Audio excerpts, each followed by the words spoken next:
Bismillahirrahmanirrahim. Assalamualaikum warahmatullahi wabarakatuh.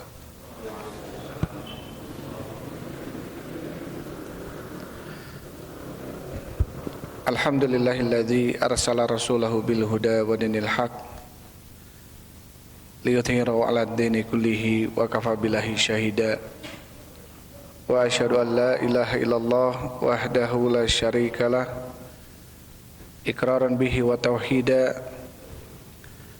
Wa asyhadu anna Muhammadan abduhu wa rasuluh.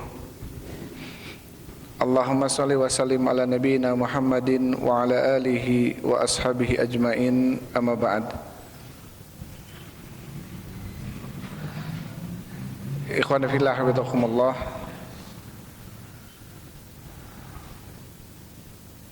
Alhamdulillah, segala puji bagi Allah Subhanahu wa taala yang telah memudahkan kita untuk melaksanakan sebagian kewajiban kita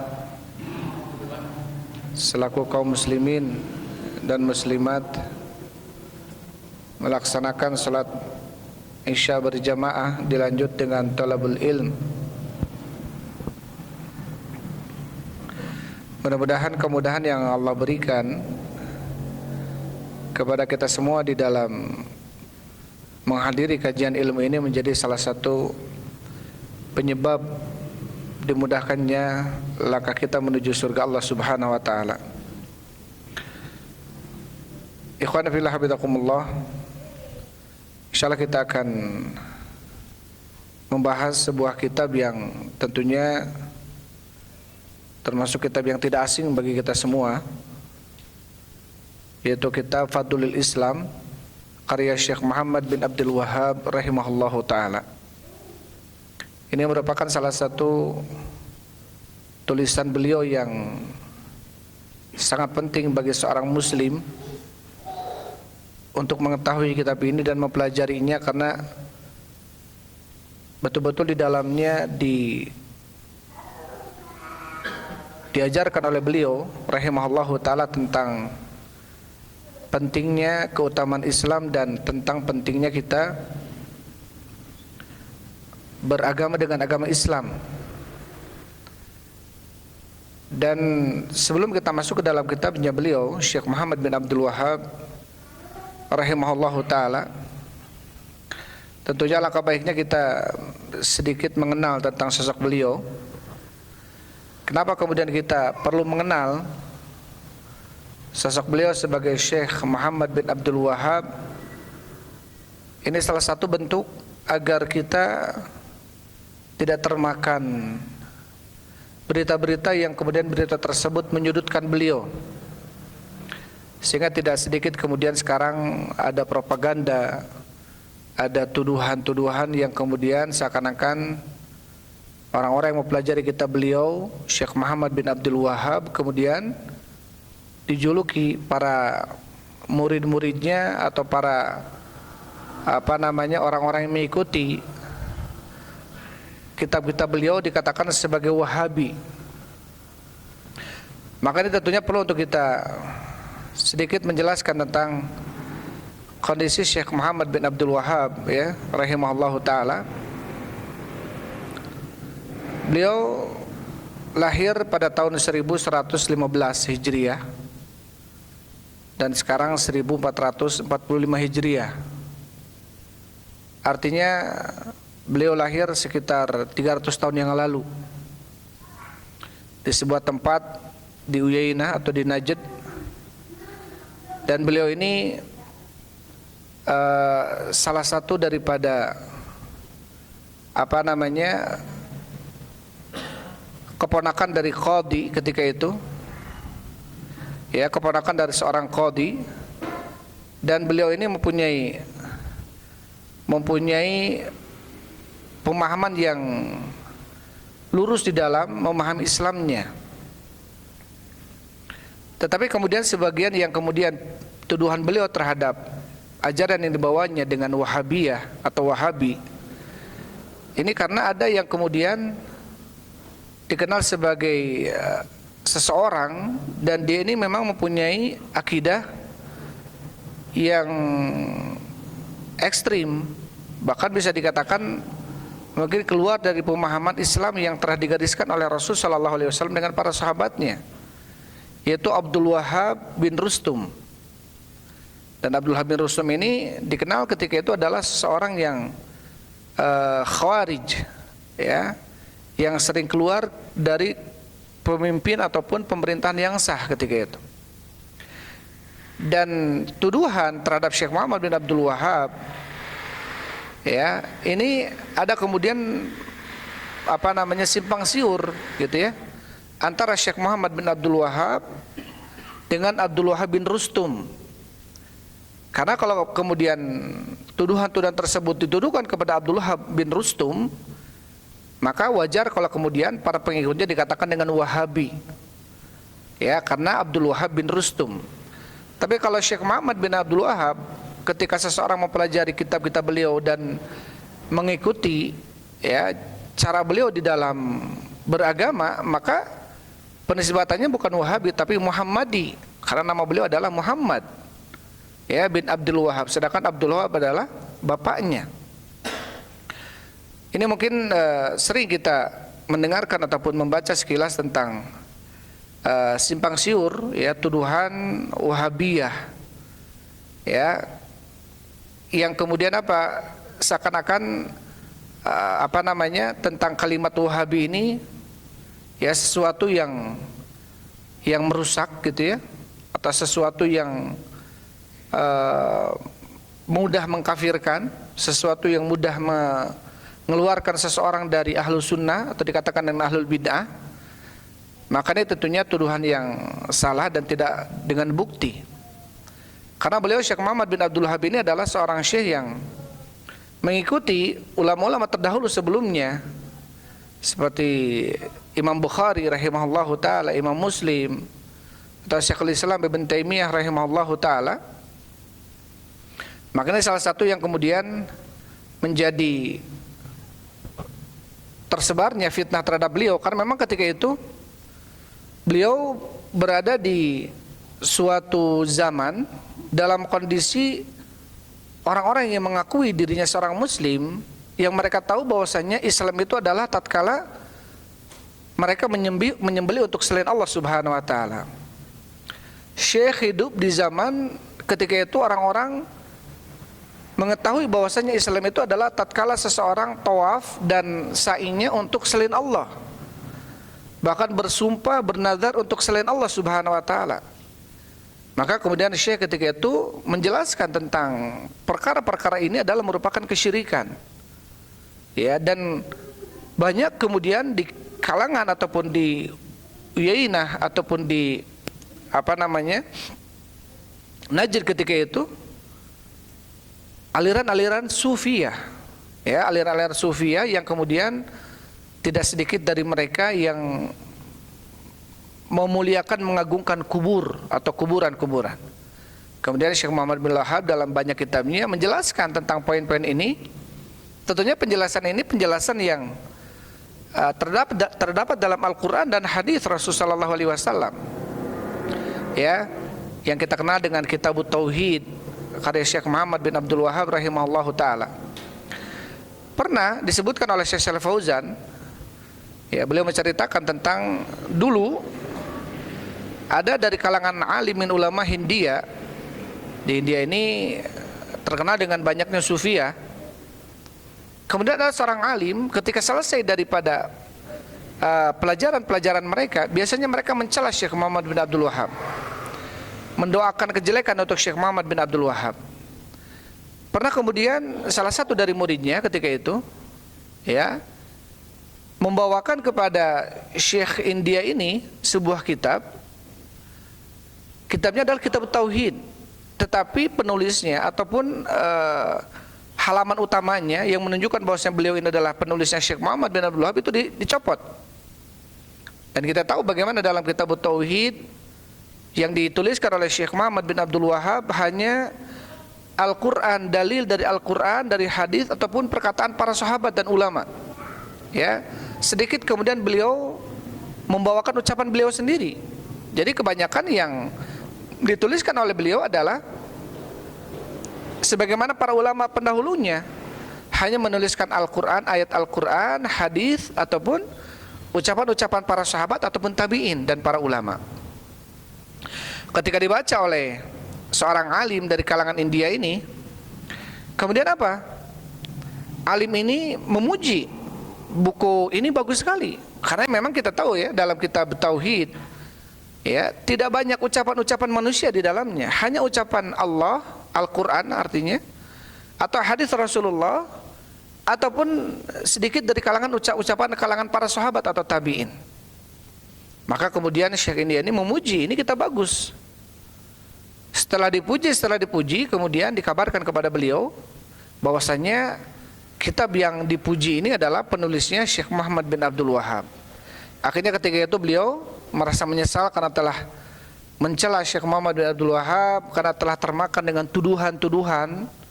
Ya, Syekh Muhammad bin Abdul Wahhab adalah seorang yang mudah mengkafirkan, mudah mengeluarkan seseorang dari ahlus sunnah sehingga dikatakan sebagai ahlul bid'ah. Ya, padahal di dalam tulisan-tulisan beliau, masya Allah, beliau betul-betul mengajak kepada kaum muslimin untuk bisa memahami al-Islam ini betul-betul dengan dalil. Ya, betul-betul dengan dalil, baik dalil Al-Quran ataupun hadis-hadis Rasulullah Sallallahu Alaihi Wasallam. Tapi ini secuil yang mungkin kita bisa sampaikan, karena apa? Penting kemudian ya untuk kita mengkampanyekan ini gitu ya. Mengkampanyekan ini artinya apa? Mengabarkan kepada khalayak ataupun saudara-saudara kita bahwasanya Syekh Muhammad bin Abdul Wahhab atau para pembaca kitabnya yang kemudian dikatakan Wahabi ini tidak seperti yang dituduhkan gitu. Ya. Seperti yang tidak yang dituduhkan, karena gambarannya seakan-akan ekstrim, seakan-akan radikal gitu ya, Syekh Muhammad bin Abdul Wahhab ini, padahal tidak. Makanya penting, kenapa kita perlu mengenal ya, benar kata pepatah, tak kenal maka tak sayang. Itu biar apa? Kenapa kemudian kita membahas kitabnya? Biar kita tahu siapa sebenarnya sosok Syekh Muhammad bin Abdul Wahhab ini, supaya kita tidak termakan kabar-kabar yang menyudutkan tentang beliau gitu ya. Maka penting kita mempelajarinya, kita mengenalnya agar kita tahu bahwasanya beliau adalah sebagai sosok seorang alim ulama ya, seorang syekh mujaddid. Kenapa dikatakan mujaddid? Karena ketika itu Islam gitu ya di tanah Arab, bahkan sampai Imam As-San'ani rahimahullahu taala itu beliau menulis sebuah tulisan kepada beliau, surat tentang pujian dakwahnya beliau Syekh Muhammad bin Abdul Wahhab yang berdakwah di tanah haram ketika itu. Karena apa? Karena keumuman ketika itu jatuh kepada apa? Kesyirikan dan kebid'ahan. Maka tidak sedikit kemudian orang-orang yang membencinya. Karena apa? Karena ketika urusan-urusan kesyirikan yang dilancarkan oleh mereka-mereka ini akhirnya apa? Terpatahkan oleh ajaran yang dibawa oleh Syekh Muhammad bin Abdul Wahhab ini. Maka wajar akhirnya apa? Orang-orang tidak banyak yang tertipu ketika itu, sehingga kemudian kepentingan orang-orang ketika itu terhalang ya. Karena apa? Karena ternyata Islam ini betul-betul penting untuk kita pelajari dengan dalil-dalilnya ya, dengan hadis atau dengan ayat atau hadis Rasul sallallahu alaihi wasallam. Taib ikhwan wa akhwati fil habibakumullah, insyaallah kita langsung ke pembahasan. Ini nanti kalau antum ya bisa download PDF-nya gitu ya, download PDF bahasa Arabnya, ada Fadlul Islam, ada yang Arabnya, ada yang terjemahnya, itu bisa di-download, kemudian kita bisa baca bareng-bareng di HP ya, sehingga apa yang dibacakan ini maksudnya betul-betul agar antum bisa mengambil gitu ya manfaat, tidak hanya mendengarkan saya tapi kemudian mengetahui tulisan beliau langsung dari bukunya atau PDF minimal ya. Bisa dicari dalam PDF Fadlul Islam, ada kitab Arabnya, ada terjemahnya. Di sini disebutkan oleh Syekh rahimahullahu taala, Bismillahirrahmanirrahim. Wabihi nasta'inu babu fadlil Islam. Seperti biasa Syekh Muhammad ini ya kalau memulai tulisan beliau maka beliau mengawali kitabnya dengan Bismillahirrahmanirrahim. Dalam usulul tsalatsa ya, qawaidul arba ya ataupun usulus sittah ataupun kitab-kitab yang lainnya. Maka beliau memulai kitabnya dengan Bismillahirrahmanirrahim. Maka penulisan yang diawali dengan Bismillahirrahmanirrahim ini bentuk salah satu mencontoh kitabullah Al-Quran. Karena hampir seluruh surat dalam Al-Quran itu diawali dengan Bismillahirrahmanirrahim, kecuali surat apa? Surat At-Taubah atau Al-Bara'ah. Ya, dan sepakat para ulama bahwasanya Bismillahirrahmanirrahim ini termasuk bagian daripada surat yang terdapat dalam surat An-Naml. Tetapi perselisihan apakah Bismillahirrahmanirrahim ini surat daripada surat Al-Fatihah, ayat daripada Al-Fatihah, ini perselisihan. Tetapi sepakat para ulama bahwasanya Bismillahirrahmanirrahim ini termasuk ayat daripada surat An-Naml. Ya, ketika itu Hudhud membawakan surat dari Nabi Sulaiman kepada Ratu Balqis, dan di dalam tulisannya apa? Dibacakan innahu min Sulaiman wa innahu bismillahirrahmanirrahim. Sesungguhnya surat itu dari Sulaiman dan sesungguhnya surat itu diawali dengan Bismillahirrahmanirrahim. Dan juga Bismillahirrahmanirrahim ketika mengawali sebuah tulisan ini iktidaan bi sunnati Rasul sallallahu alaihi wasallam, mencontoh sunnah Rasul sallallahu alaihi wasallam. Karena dalam banyak tulisannya beliau Rasulullah sallallahu alaihi wasallam itu mengawali tulisan-tulisan beliau dengan Bismillahirrahmanirrahim. Salah satunya surat yang dibawa oleh Abu Sufyan ketika itu menuju Raja Romawi, Adimir Rum, Heraklius, maka diawali dengan apa? Bismillahirrahmanirrahim. Ya, diawali surat tersebut dengan apa? Dengan tulisan Bismillahirrahmanirrahim. Setelah membawakan kalimat Bismillahirrahmanirrahim, kemudian beliau Syekh mengatakan wabihi nasta'inu, dan dengan kalimat ini nasta'in, kami meminta pertolongan. Artinya Bismillahirrahmanirrahim adalah salah satu kalimat yang perlu untuk kita senantiasa memulai aktivitas kita dengan Bismillahirrahmanirrahim. Karena apa? Musta'inan bihi, meminta pertolongan kepada Allah dengan kalimat Bismillahirrahmanirrahim. Walaupun dalam sebuah hadis yang dikatakan oleh para ulama dhaif ya, kullu dibalin la yubtada fi bismillah fa huwa abtar, setiap perkara yang tidak diawali dengan bismillah maka dia tertolak. Maka hadis ini dhaif ya, didhaifkan oleh banyak para ulama. Tetapi tidak berdasarkan kepada hadis ini, tetapi menunjukkan kepada banyak ya, sebagaimana Nabi SAW mengawali doa-doanya dengan Bismillahirrahmanirrahim. Keluar rumah Bismillahi tawakkaltu 'alallah la hawla wala quwwata illa billah. Bismillahi walajna wa bismillahi kharajna.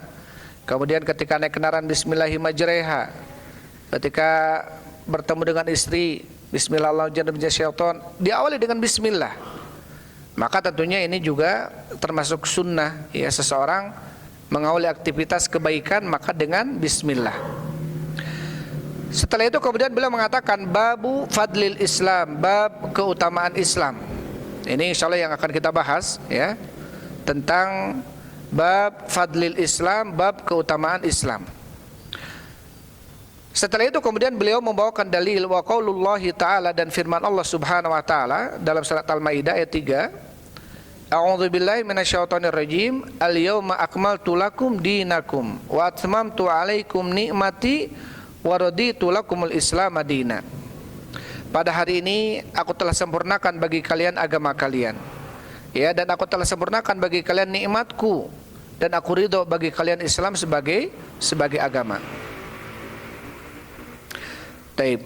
Di sini dijelaskan oleh Syekh Shalih Fauzan hafizahullahu taala, setelah membawakan ucapannya babu fadlil Islam, ya tentunya sebagaimana dalam sebuah hadis tentang hadis Ibnu Umar atau hadis Umar bin Khattab ketika malaikat Jibril datang kepada Rasul sallallahu alaihi wasallam, beliau bertanya tentang apa itu Islam, apa itu iman, apa itu ihsan.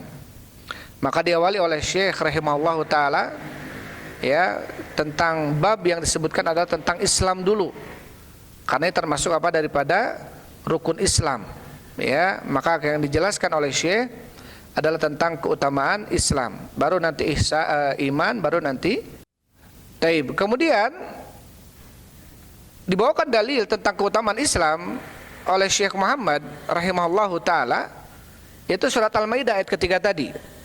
Al-yawma akmaltu lakum dinakum, pada hari ini aku telah sempurnakan bagi kalian agama kalian. Syekh Fauzan mengatakan, lama kana Nabi sallallahu alaihi wasallam waqifan fi Arafah fi hajjatil wada. Ketika Nabi sallallahu alaihi wasallam beliau berdiri dalam keadaan wukuf ya di Arafah ketika itu pada haji wada, nazalat alaihi hadhil ayah, maka turun ayat ini kepada beliau. Ayat apa? Ayat surat Al-Maidah yang tadi kita bacakan, al-yawma akmaltu lakum dinakum.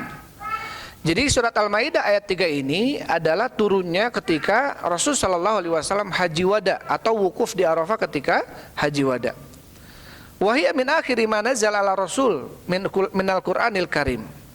Dan ayat ini termasuk ayat yang terakhir turun ya untuk Rasul sallallahu alaihi wasallam daripada Al-Qur'an.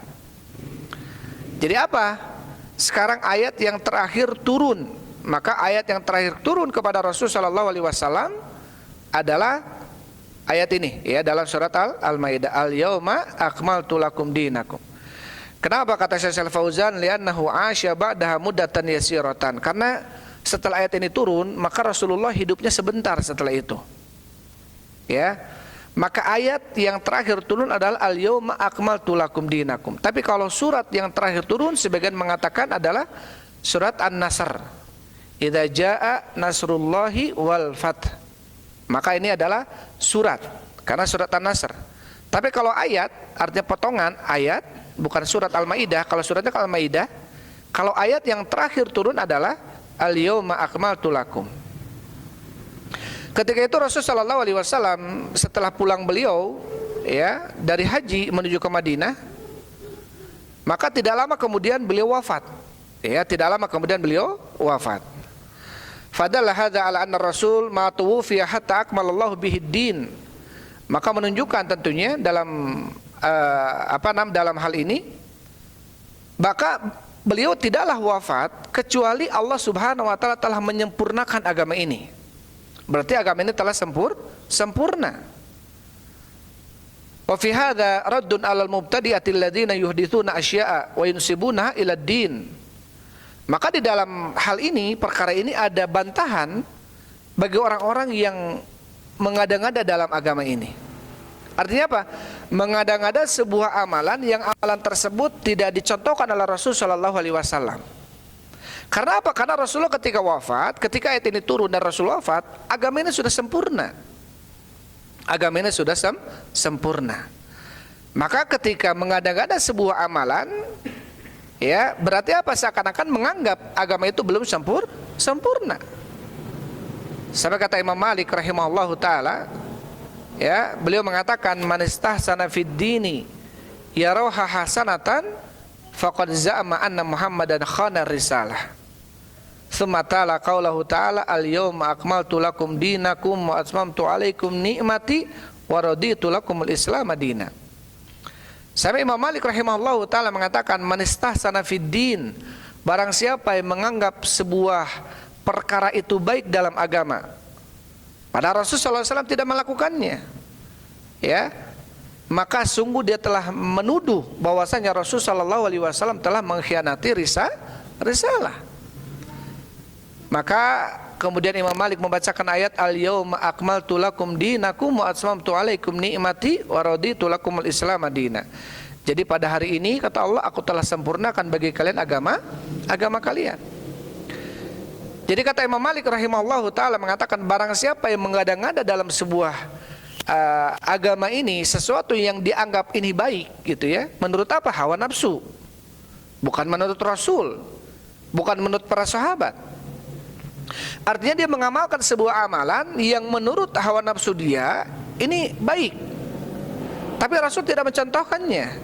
Maka secara tidak langsung kata Imam Malik, dia telah menuduh bahwasanya Nabi Muhammad telah mengkhianati risalah. Berarti seakan-akan masih ada risalah yang Allah wahyukan kepada Nabi Muhammad, tapi Nabi enggak menyampaikan kepada kita gitu. Seakan-akan demikian. Secara tidak langsung berarti dia telah menuduh bahwasanya Nabi Muhammad menyembunyikan risalah. Padahal agama ini sudah sempurna. Taib. Fa ayyuma insanin ya'ti bi ziyadatin fid din fa hiya mardudah. Maka siapa saja manusia yang beramal sebuah amalan di dalam agama ini dan dia amalan tersebut adalah baru, ya, maka amalan tersebut tertolak. Amalan tersebut tertolak. Maka bisa menjadi sebuah landasan dalam beramal untuk kaum muslimin, ya. Tentunya dalil Al-Qur'an, dalil hadis, kemudian ijma' para sahabat, dan juga adanya ijma' sukuti. Maka ini bisa menjadi dalil. Yang pertama begini, ketika ada dalil dalam sebuah hadis, sebuah ayat Al-Quran, maka itu bisa kita amalkan. Atau ketika ada sebuah amalan ternyata ada dalil dari hadis, itu pun kita bisa amalkan. Dan yang ketiga adalah ijma' para sahabat. Para sahabat berkumpul tentang sebuah amalan ini baik. Ya, karena kata Rasulullah, tajtami'u ummati 'ala dhalalah, tidak mungkin sahabatku itu berkumpul di atas kesesatan. Terlebih amalan-amalan yang amalan tersebut dicontohkannya oleh siapa? Oleh Khulafatur Rasyidin.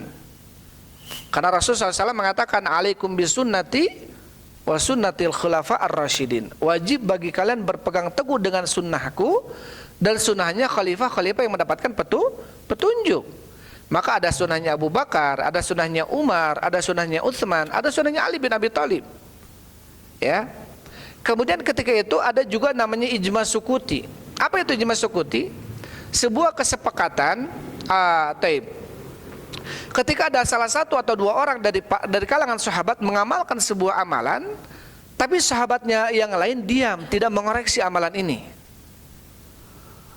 Ketika ada sebuah amalan, salah satu orang sahabat beramal, dan amalan tersebut hanya dilakukan oleh satu atau dua orang sahabat saja, atau mungkin beberapa orang sahabat saja, dan sahabat yang lainnya diam, tidak mengoreksinya, tidak membantahnya, maka ini dikatakan sebagai ijma' sukuti. Salah satu sebagian mengatakan tentang taraweh. Ya, ini sebuah amalan yang dihidupkan oleh siapa? Oleh Umar Ibn Khattab. Sebuah amalan yang dihidupkan oleh Umar Ibn Khattab ketika itu.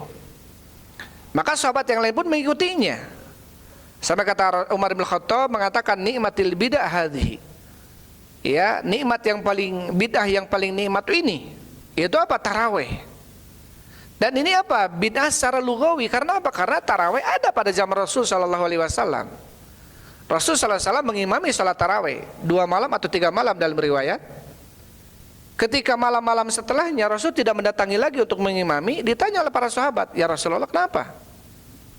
Apa kemudian jawaban Rasulullah? "Inni akhsya an tufradu alaikum."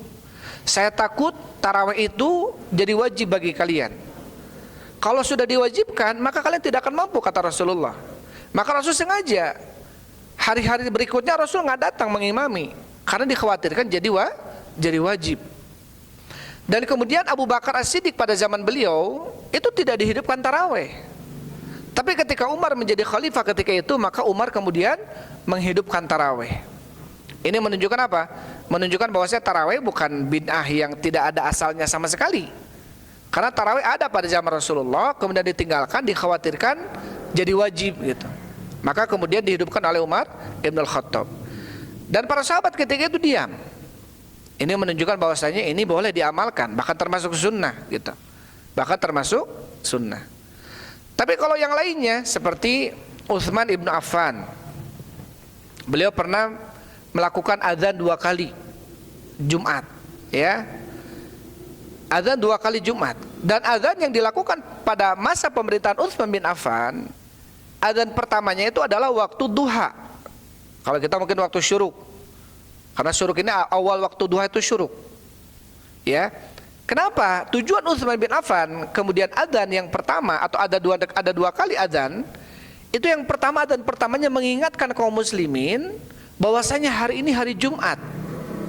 Bagi orang yang berdagang, bagi orang yang berburu, ya, bagi orang di pemerintahan, bagi orang yang bercocok tanam ataupun bekerja, agar mereka teringat ini hari Jumat, jangan sampai terlalaikan. Karena hari Jumat ada keutamaan apa? Keutamaan tabkir. Di hari Jumat itu ada keutamaan bergegas menuju ke masjid. Ya, sampai kata Rasulullah SAW, "Man atal jum'ata fi sa'atil ula."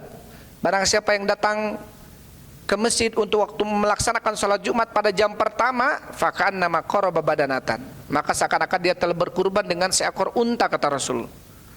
Pada jam kedua dia seperti berkurban dengan seekor sapi. Jam ketiga seperti berkurban dengan seekor kambing.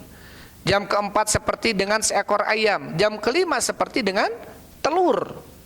Maka setelah itu apa? Masuk imam, ditutuplah pintu. Artinya apa? Artinya kaum muslimin biar ingat bahwasanya hari ini hari Jumat. Tetapi dalam riwayat disebutkan Ibnu Umar, gitu ya, Anas bin Malik, ada beberapa sahabat kemudian mengingkari fiilnya Umar ini, fiilnya Utsman ini. Ada beberapa sahabat mengingkari fiilnya Utsman yang dilakukan azan 2 kali. Sehingga apa? Apakah menjadi dalil bagi kita ataukah tidak? Kalau menjadi ijma sukuti, ini tidak menjadi ijma sukuti karena ada sahabat lain mengingkari amalan ini. Tetapi kalau kita mau mengambil dalil karena Rasul mengatakan alaikum bisunnati wa sunnatil khulafa ar-rasyidin, ini juga boleh. Makanya di Arab Saudi, di Mekah, di Madinah itu adzan 2 kali. Adzannya 2 kali. Karena mengatakan ini sunnahnya Utsman bin Affan. Ini sunnahnya Utsman bin Affan. Jadi kalau mau melakukan itu dan ilatnya seperti Utsman, berarti adzan pertamanya jauh-jauh sebelum zuhur. Biar orang tahu, ingat ini adalah hari Jumat. Adzan keduanya adzan seperti biasa, maka ini tidak mengapa adzan 2 kali di hari Jumat, karena ini adalah termasuk sunnahnya siapa? Utsman bin Affan. Tapi kalau kemudian kita berpendapat itu ijma sukuti, maka bukan ijma sukuti karena ada sahabat-sahabat yang mengingkarinya. Taib. Kata Syekh Shalih Fauzan, maka siapa saja yang mengamalkan sebuah amalan yang amalan tersebut tidak ada dalam agama, maka dia tertolak. Sebagaimana dalam sebuah hadis Aisyah radhiyallahu anha, qala Rasulullah sallallahu alaihi wasallam, telah bersabda Rasul sallallahu alaihi wasallam, "Man ahdatsa fi amrina hadza ma laysa minhu fahuwa raddun." Barang siapa yang mengada-ngada dalam urusan kami ini, ma laysa minhu, apa-apa yang tidak ada padanya, fahuwa raddun, maka dia tertolak. Ini Bukhari Muslim, tapi dalam riwayat Bukharinya atau riwayat Muslimnya, man amila amalan laisa alaihi amruna fahuwa raddun. Barang siapa yang mengamalkan sebuah amalan yang tidak ada padanya perintah dari kami, ilmu dari kami, contoh dari kami, fahuwa raddun, maka dia mardud, artinya tertolak. Atau bahasa lain adalah bid'ah, sesuatu yang diada-ada. Allah Subhanahu wa ta'ala berfirman dalam surat Al-Baqarah, badi'us samawati wal ard. Badi, Allah maha badi, maha bada'a. Apa bada'a? Artinya khalaqa. Para ulama mengatakan, kenapa Allah enggak melafadzkan dengan Allahu khaliqus samawati wal ard? Allah menciptakan langit-langit dan bumi, tapi kenapa dengan badi'us samawati wal ard? Artinya bid'ah. Allah maha bid'ah. Karena badi atau bada'a adalah imtithalun ala ghairi mithalin sabik, sesuatu yang baru yang tidak ada contoh sebelumnya. Karena langit dan bumi ini ketika Allah menciptakan itu nggak ada langit dan bumi sebelumnya. Jadi ketika Allah menciptakan langit dan bumi itu tidak ada contoh langit seperti dan bumi seperti ini, nggak ada. Makanya lafaznya dengan kalimat badi, karena Allah maha menciptakan sesuatu yang belum ada contoh sebelumnya. Taib. Jadi ketika melakukan sebuah amalan yang amalan tersebut tidak ada dalil Al-Qur'annya, tidak ada dalil dari hadisnya, tidak ada kesepakatan para sahabatnya, atau setidaknya tidak ada ijma sukutinya sebuah amalan sahabat, gitu ya. Karena sebagian ada yang kemudian beramal dengan amalan sahabat walaupun sebagian mengingkari itu, ada. Ya, ada yang kemudian sebagian beramal dengan amalan itu. Maka tentunya taib. Ya, sebaiknya kita beramal dengan betul-betul dengan dalil Al-Qur'annya, sunnahnya, ijma sahabatnya, setidaknya ijma sukutinya. Ya, ketika seorang sahabat berpendapat dan yang lain mendiamkan, artinya tidak mengomentari, tidak menyalahkan, maka ini bisa kemudian kita berhujjah dengannya. Taib. Kemudian kata Syekh Shalih Fauzan, wa fihi raddun 'alal ladzina yantaqisunal Islam. Maka di sini Dalam hadis yang tadi disebutkan, hadis Aisyah, itu ada bantahan bagi orang-orang yang mencela Islam atau merendahkan Islam, intikos. Wa yaquluna, dan mereka mengatakan innahu la yasluhu likulli zamanin wa makan. Mereka mengatakan bahwasanya Islam ini enggak pantas lagi ya di setiap tempat dan zaman, atau setiap waktu dan zaman dan tempat. Mithlu ma yunadi bihil ana alladziina yaquluna innal islama li ajalin madad. Seperti ada orang-orang mengatakan liberal gitu ya, yang mengatakan bahwasanya Islam ini hanya untuk orang-orang yang generasi-generasi terdahulu, enggak cocok sekarang gitu. Taib. Kemudian apa? Wali fatratin madad fala yasul ila akhir zaman. Kata mereka enggak cocok lagi sekarang Islam itu. Akhir zaman ini enggak cocok lagi. Akhirnya kemudian apa? Mereka mencampur adukan antara Islam dalil dengan akal. Kata mereka Islam ini adalah maslahat. Islam ini adalah manfaat untuk keumuman manusia. Bagaimana kalau kita terapkan untuk tahun ini jangan ada haji. Taruhlah haji sekarang bayar 50 juta. Sekali berangkat Indonesia itu sekitar 250 ribu. Kalau dikali 50 juta saja ini sudah berapa triliun. Uangnya kita kasihkan ke fakir-fakir miskin yang ada di Indonesia ini. Maka tahun itu tidak akan ada fakir miskin lagi. Ini kalau dengan akal tanpa dasari agama gitu ya. Mungkin benar juga ya. Tapi apa, di sisi lain dia akan menghilangkan rukun Islam haji. Padahal jelas-jelas ketika seseorang menolak salah satu daripada rukun, ini bisa dikeluarkan dari Islam. Orang itu bisa dikeluarkan dari Islam. Ya. Karena dia telah menolak salah satu daripada rukun Islam. Salah satunya adalah haji. Dan ini mulai digaungkan, mulai propagandakan atau mulai diomong-omong gitu ya oleh kaum liberal. Ini bahayanya kemudian mereka menyeret orang-orang yang kemudian dikatakan Gen Z gitu ya sekarang. Kemudian generasi-generasi anak muda sekarang mulai dijauhkan dari agama. Ini dikhawatirkan apa? Kemudian dimasukkan ke dalam mereka sesuatu yang sifatnya rasional. Rasio ya, sesuatu yang kira-kira masuk akal. Kalau nggak masuk akal nanti mereka akan menolak gitu. Padahal Islam ini bukan dengan akal. Ya, kita beragama ini dengan dalil, bukan dengan akal. Sampai Ali bin Abi Thalib rahimahullah radhiyallahu anhu mengatakan laula dinu birra'i atau law dinu birra'i lamasul khufi a'lahu aula min asfalihi aula min a'lah.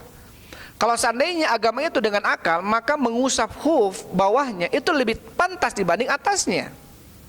Kalau kita pakai khuf, ya, karena dalam Islam ini boleh kita kalau wudu mengusap khuf. Kita wudu nggak dilepas khufnya karena dingin, misalkan di Pangalengan ini dingin ya, nggak dilepas khuf kita.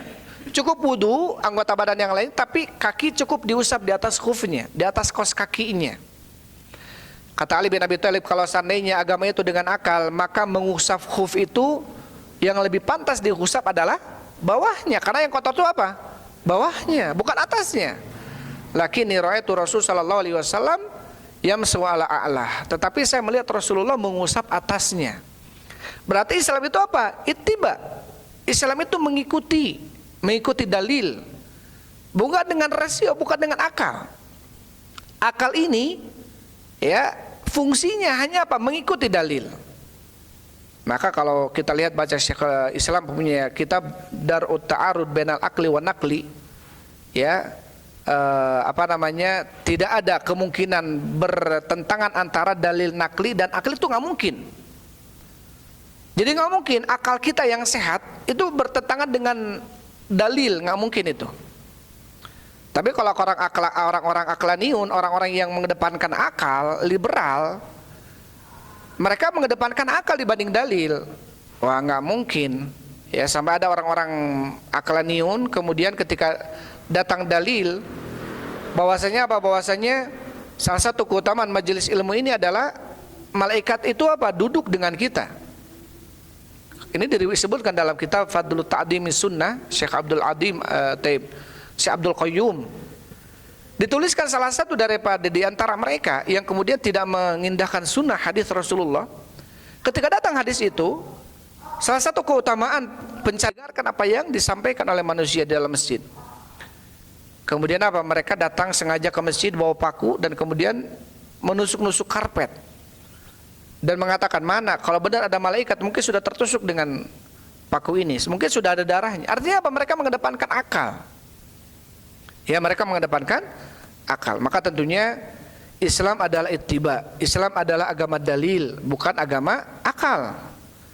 Ya, tetapi tentunya akal pun dihargai dalam Islam. Kalau kemudian kita menjaga akal itu dengan baik sehingga akal tersebut dimanfaatkan dalam kepentingan Islam. Karena orang yang pintar dalam Islam itu lebih baik dibanding orang yang bodoh dalam Islam. Akalnya baik, menghafalnya lancar, hafal Quran, hafal hadis, memahami dalil, itu butuh dengan akal yang pintar, dengan akal yang cerdas. Sampai-sampai dalam Islam ini kan sesuatu yang bisa mengurangi fungsi akal dengan baik itu tercela dalam Islam. Makanya kenapa kemudian mabuk nggak boleh, gitu ya? Salah satunya apa? Kata Rasul, al-khamru ma khamarul aklu. Khamar itu adalah sesuatu yang bisa menutup akal, itu namanya khamar. Jadi khamar ini bukan minuman mabuk-mabukan yang bersifat benda cair saja. Apapun itu yang bisa menutup akal, mau itu heroin yang disuntik, mau yang diisap, mau yang berbentuk benda padat atau cair, intinya menutup akal, maka dia adalah khamar. Maka adalah namanya khamar. Makanya ulama fuqaha, kenapa kemudian mereka memakruhkan tidur setelah asar? Karena dalam sebuah hadis yang dikatakan dhaif hadisnya, bahwasanya man nama ba'dal asri, barang siapa yang tidur setelah asar maka dia akan asabatu bil junun, akan tertimpa dengan penyakit kegilaan. Dalam riwayat bahwasanya dia akan tertimpa dengan penyakit tidak sadar. Fala yulumanna ila nafsa, maka janganlah dia menyalahkan kecuali dirinya. Ini hadisnya dhaif. Tapi fuqaha kemudian mengambil hadis ini membuat hukum bahwasanya kenapa dilarang tidur setelah asar? Karena akan membuat otak manusia ini kurang berjalan, ya, sehingga fungsi atau sesuatu yang bisa membuat fungsi akal ini berkurang, maka ini tidak boleh dalam Islam. Apapun itu, karena akal ini apa? Akal ini berharga dalam Islam, dijaga. Tetapi fungsi akal hanyalah untuk mengikuti, memahami, bukan menghukumi. Karena yang menghukumi adalah dalil. Taib. Kemudian dikatakan oleh Syekh Shalih Fauzan, al-yawma akmaltu lakum dinakum wa atmamtu alaikum nikmati yadullu ala annahu shalihun likulli zaman wa makan. Maka ayat ini Allah berfirman, aku telah sempurnakan bagi kalian agama kalian, ya, dan aku telah sempurnakan bagi kalian nikmatku. Ini menunjukkan apa? Yadullu ala annahu shalihun likulli zamanin wa makan. Bahwasanya agama ini soleh, cocok bagi setiap tempat dan waktu, kapanpun itu. Karena walaupun kita tidak berhukum dengan hukum Islam, ya, di negara kita ini, karena ada orang-orang yang akhirnya apa? Mengkampanyekan Islam ini keras, Islam ini radikal. Apalagi kalau ditegakkan hukum Islam, nanti ada hukum kisos, penggal, hukum cambuk, hukum potong tangan. Ngeri ini, gitu ya. Kata orang-orang liberal, kata orang-orang yang mengaku dirinya Islam tapi sebetulnya mereka benci kepada Islam. Tapi kita walaupun tidak berhukum dengan hukum Islam, tetap harus kita yakini, kita cintai bahwasanya hukum Islam ini adalah hukum yang paling baik. Harus ada. Walaupun kita tidak bisa apa-apa, ya. Walaupun kita seorang polisi nih, ya, kadang-kadang menghukumi seorang hakim, jaksa kita, ya, menghukumi seseorang kan dengan undang-undang, bukan hukum Al-Quran Sunnah. Tapi tetap harus diyakini hukum terbaik adalah Islam. Hukum terbaik adalah Al-Quran dan Sunnah. Ini hukum terbaik sudah. Sampai Allah Subhanahu wa taala berfirman, walakum fil qisasi hayatun ya ulil albab. Bagi kalian dalam hukum qisas itu ada kehidupan, wahai orang yang punya akal, kata Allah. Jadi sengaja Allah kemudian membuat hukum qisas agar tidak adanya pembunuhan. Orang mau bunuh orang, mikir-mikir dia. Karena kalau bunuh berarti otomatis dia pun harus dibunuh, kecuali dia dimaafkan, bayar diat 100 onta, ya. Maka kemudian apa? Sampai-sampai Allah berfirman, afa hukmal jahiliyati yabgun wa man ahsanu minallahi hukman liqaumin yuqinun. Tidak ada hukum yang lebih baik dibanding hukum Allah. Kita harus yakin itu. Jangan sampai kemudian, karena ini banyak kemudian kita tidak merasa gitu ya, kampanye-kampanye ataupun iklan-iklan ataupun slogan-slogan yang akhirnya membuat kita jauh dari Islam. Wah, benar ya, Islam ini keras, Islam ini begini, Islam ini begitu. Padahal tidak terasa kita akan digiring untuk kita lama-lama benci kepada Islam. Ya, ini bahaya. Jelas ya, dalam ayat ini menunjukkan, kata Syekh Shalih Fauzan, bahwasanya Islam itu soleh, cocok untuk setiap waktu dan tempat, kapanpun, dimanapun. Wa idza qasurat afhamu ba'din nasi an fahmil Islam, walaupun apabila pendeknya pemahaman manusia terhadap pemahaman Islam, fal aibu laisa fil Islam, maka yang tercela itu bukan Islam itu sendiri, tetapi pemahaman manusia di dalam memahami Islamnya. Islam ini rahmatan lil alamin. Ya, rahmat bagi semesta alam Islam ini. Taib. Kemudian wa atmamtu alaikum ni'mati bihadzal din.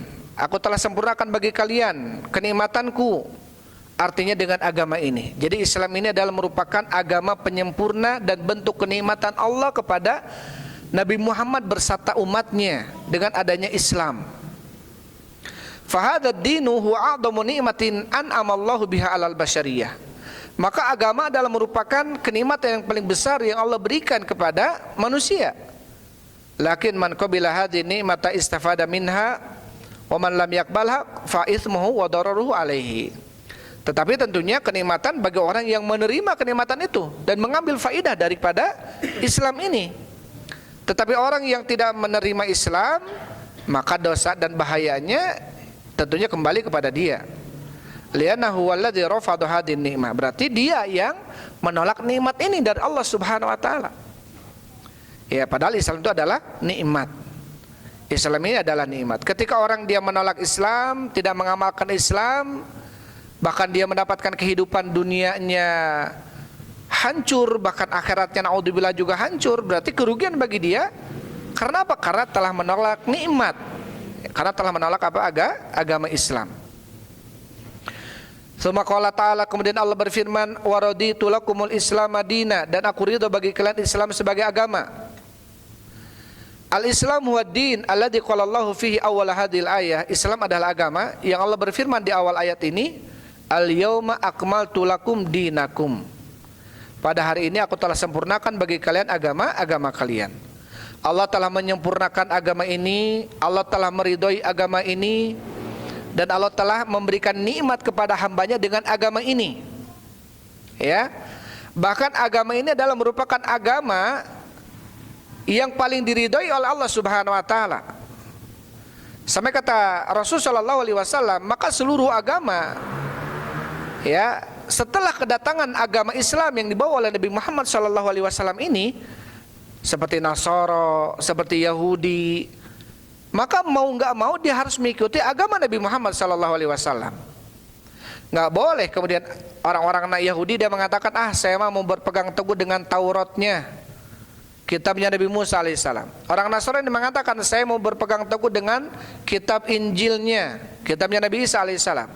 Padahal Islam sudah datang, maka nggak sah, maka tidak boleh. Karena apa? Karena harus mengikuti agama Nabi Muhammad SAW. Sampai ketika itu pernah Umar bin Khattab membawa lembaran Taurat. Kemudian Rasulullah SAW bertanya kepada Umar, "Ma hadza ya Umar?" Apa ini ya Umar?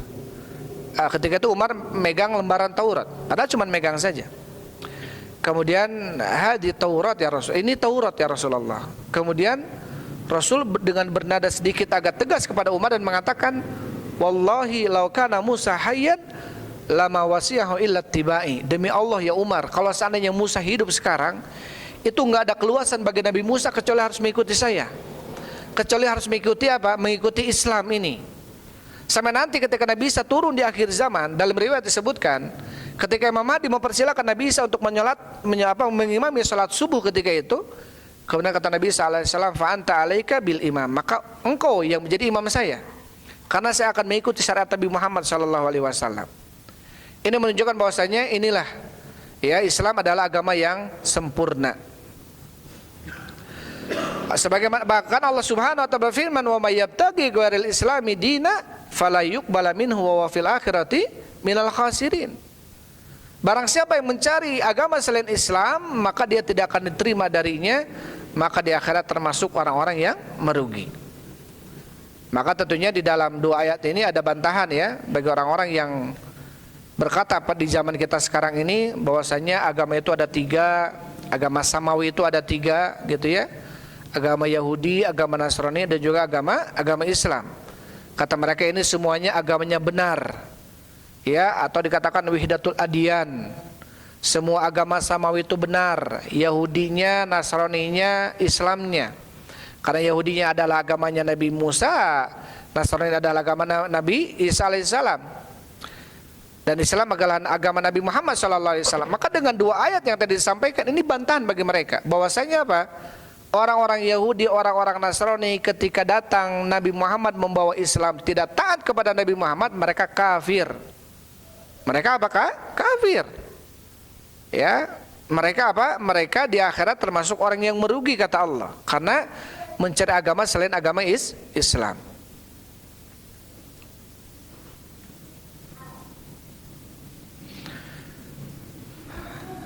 Taib. Kemudian ayat yang kedua dibawakan oleh Syekh Muhammad bin Abdul Wahhab rahimahullahu taala setelah kemudian mengatakan bab fadlul Islam, keutamaan Islam, kemudian membawakan ayat yang pertama al-yauma akmaltu lakum dinakum, kemudian wa qauluhu taala, dan firman Allah Subhanahu wa taala dalam surat Yunus ayat 104, qul ya ayyuhan nas in kuntum fi syakkin min dini fala a'budul ladzina ta'buduna min dunillah walakin a'budullah alladzi yatawaffakum. Taib. Dalam surat Yunus ini Allah Subhanahu wa taala berfirman, "Qul katakanlah ya Muhammad, ya ayuhan nas, wahai para manusia, in kuntum fi syakkin min dini, jika kalian terbukti ada dalam keraguan terhadap agamaku, fala a'budul ladzina ta'buduna min dunillah, maka aku tidaklah akan menyembah apa-apa yang kalian sembah selain Allah. Walakin a'budullah alladzi yatawaffakum, tetapi aku akan menyembah zat, yaitu menyembah Allah, zat yang telah mewafatkan kalian, yang akan mewafatkan kalian."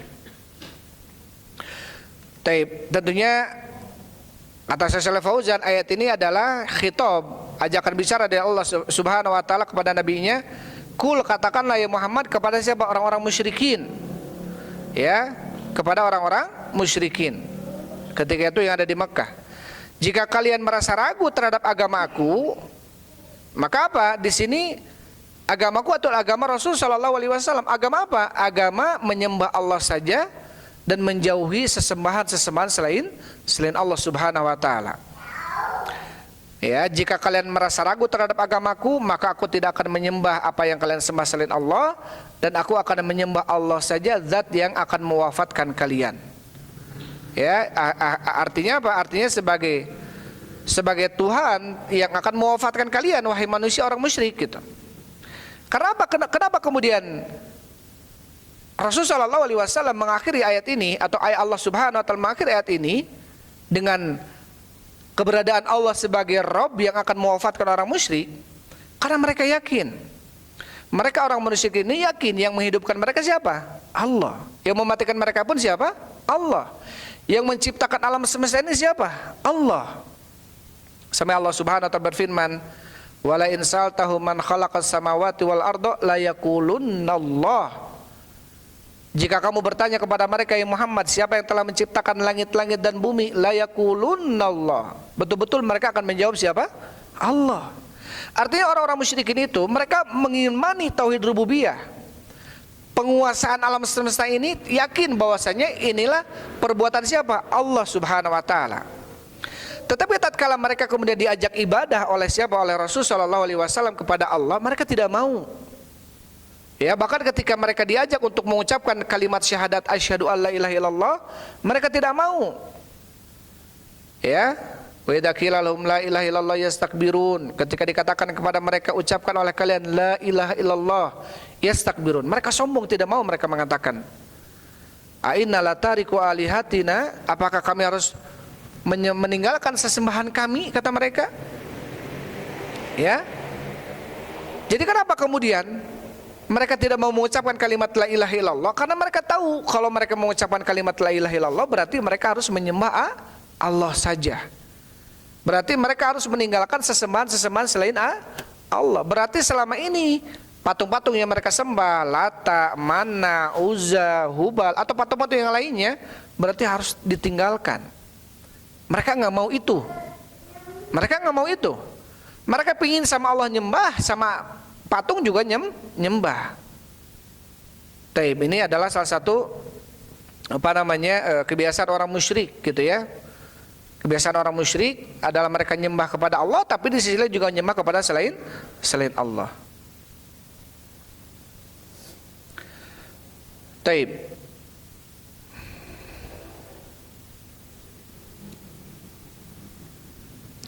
Kemudian Syekh Shalih Fauzan mengatakan, "Fallahu wal mustahiqu lil ibadati li'annahu ilaihi al marja wal masir."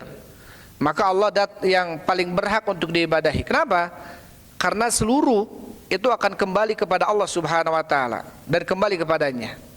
Amma hadil asnamu falaysa laha minal amri syai'. Adapun patung-patung ini maka tidak ada perkara yang dimiliki olehnya sedikit pun. La tuhi wa la tumit. Tidak bisa menghidupkan, tidak bisa mematikan. Ya, wala tujazi ahadan, juga tidak bisa menolong seorang pun. Lianna makhluqat la tamliku li nafsiha dharran wala naf'an. Karena patung-patung ini makhluk. Dia tidak bisa memberikan manfaat untuk dirinya, tidak bisa memberikan manfaat untuk yang lain yang menyembahnya. Maka di sini kemudian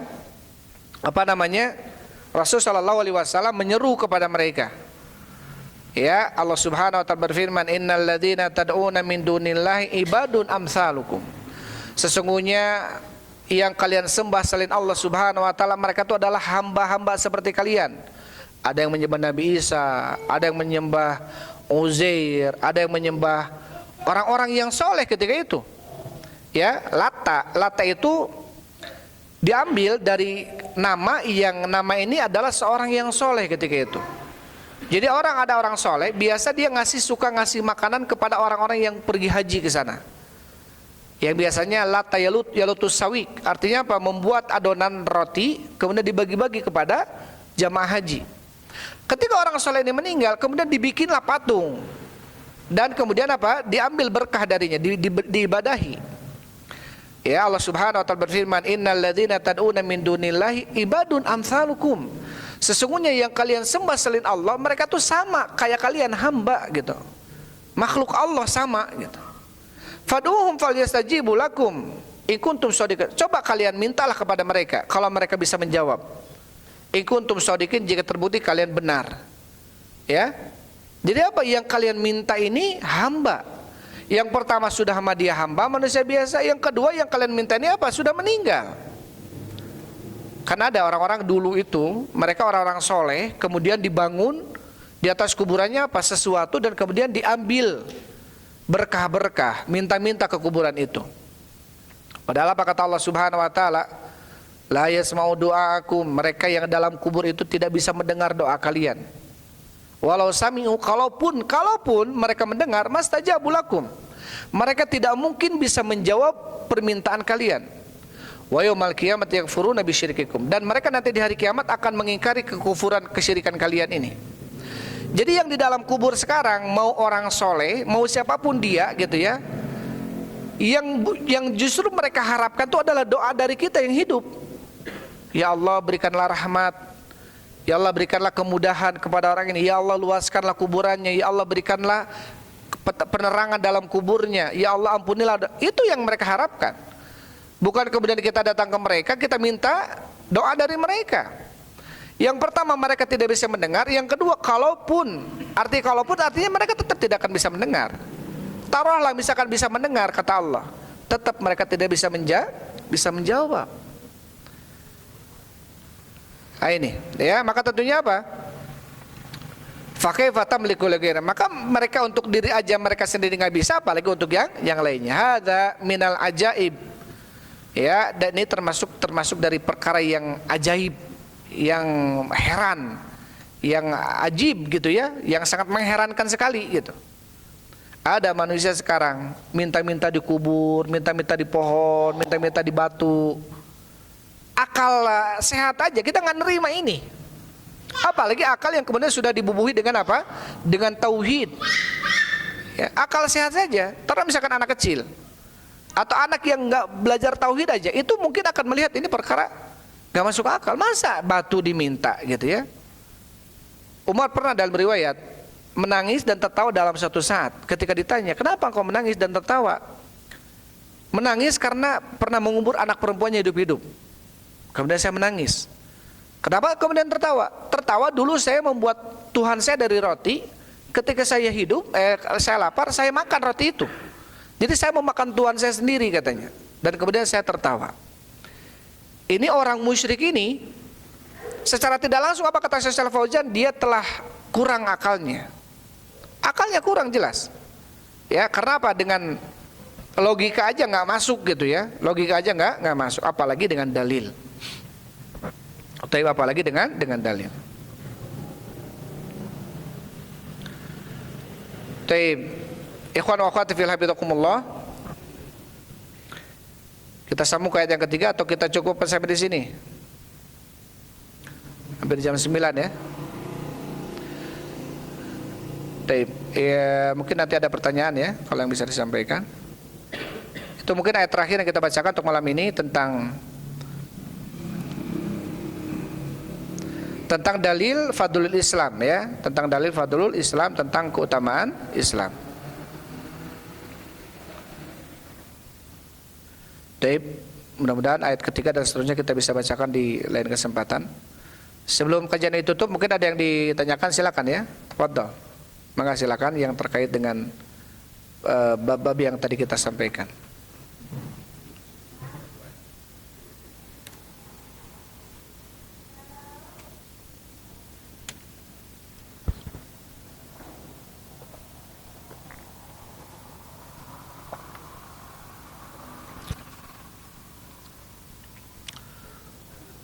Taya pertarusan ditarusnya. Ditarusnya tanah naon yosnya. Pada apa namanya? Biar terlihat siapa yang merasa faidah, siapa yang kegiatan nunutan ternyata. Tadi kita sampaikan bahwasanya kalau agama itu dengan akal, maka mengusap khuf itu lebih baik bawahnya dibanding atasnya. Ucapan siapa ini? Ali bin Abi Thalib. Nah, Masya Allah, berarti perhatian ya. Ada lagi tadi ucapan. Ucapan siapa ini? Barang siapa yang menganggap sebuah perkara itu baik dalam Islam, padahal Rasul tidak mencontohkannya, berarti dia telah menuduh Nabi Muhammad mengkhianati risalah. Imam Malik, Masya Allah. Barakallahu fiik Ustaz. Kemudian yang kita sampaikan tadi, apa saja yang kita bisa jadi sandarkan dalam sebuah amalan Islam ini? Apa saja yang bisa menjadi pijakan, sandaran? Al-Quran, hadis, ijma sahabat, ijma sukuti. Ini bisa kita jadikan pijakan dalam beramal. Jadi maksudnya begini, ketika ada seseorang beramal, amalan siapa ini kok kayaknya kita baru tahu, oh ini mah doa sahabat ini misalkan. Nah, boleh kita mengamalkannya. Ini doa sahabat ini amalan sahabat ini boleh kita mengamalkannya. Apalagi sahabat tersebut adalah termasuk daripada Khalifatur Rasyidin. Ya, karena Rasul ada anjuran dari Rasul ya, wajib bagi kalian berpegang teguh dengan sunnahku dan sunnahnya khalifah-khalifah yang mendapatkan petunjuk.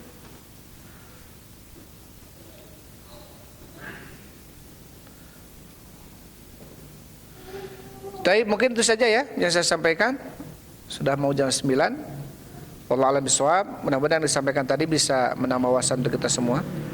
Wallahu a'lam bishawab. Alhamdulillah wassalatu wassalamu ala Rasulillah. Subhanakallahumma rabbana wa bihamdik asyhadu an la ilaha illa anta astaghfiruka wa atubu ilaik. Assalamualaikum warahmatullahi wabarakatuh.